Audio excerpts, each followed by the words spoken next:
আসসালামু আলাইকুম প্রিয় দর্শক, আশা করি আল্লাহর রহমতে আপনারা সবাই ভালো আছেন।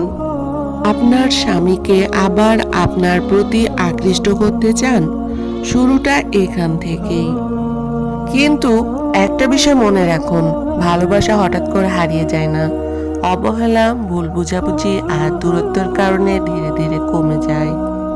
আর ঠিক এই জায়গাতেই দরকার দোয়া, ধৈর্য আর নিজের ভিতর কিছু পরিবর্তন।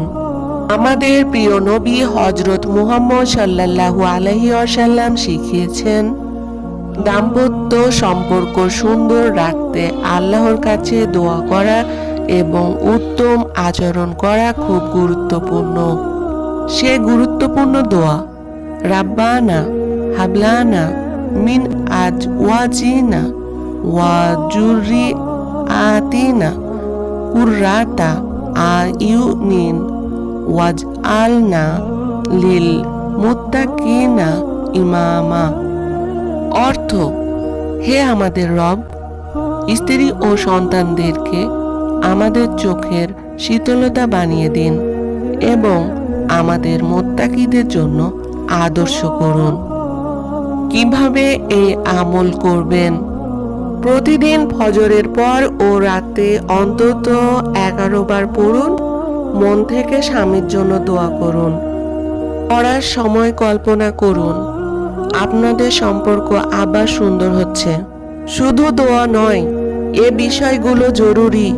নাম্বার 1, কথা বলার ধরন নরম করুন।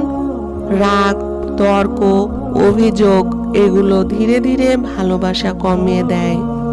নাম্বার 2, তাকে সম্মান দিন। পুরুষের কাছে সম্মান অনেক বড় বিষয়। আপনার একটি সম্মানজনক আচরণে তাকে আপনার দিকে টেনে আনতে পারে। নাম্বার 3, ছোট ছোট বিষয়কে গুরুত্ব দিন। হাসি মুখে কথা বলা, তার পছন্দের কিছু করা, তার কষ্ট বোঝার চেষ্টা করা, এই ছোট কাজগুলোই বড় পরিবর্তন আনে। নাম্বার 4, নিজেকে সময় দিন। নিজের যত্ন নিন, নিজেকে ভালো রাখুন। নিজে ভালো থাকলে সম্পর্কও ভালো থাকে।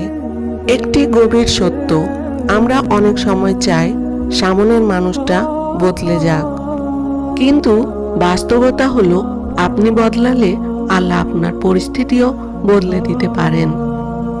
শেষ কথা, যদি সত্যি আপনি চান আপনার স্বামী আবার আপনার প্রতি আকৃষ্ট হোক, তাহলে আজ থেকেই শুরু করুন দোয়া, ধৈর্য, সুন্দর আচরণ। নিজেকে একটি প্রশ্ন করুন, আমি কি সত্যি এই সম্পর্কটাকে নতুন করে গড়ে তুলতে প্রস্তুত? ভিডিওটি যদি ভালো লেগে থাকে তাহলে লাইক, কমেন্ট ও শেয়ার করবেন। আর যারা নতুন, সাবস্ক্রাইব করে পাশে থাকবেন। আল্লাহ হাফেজ।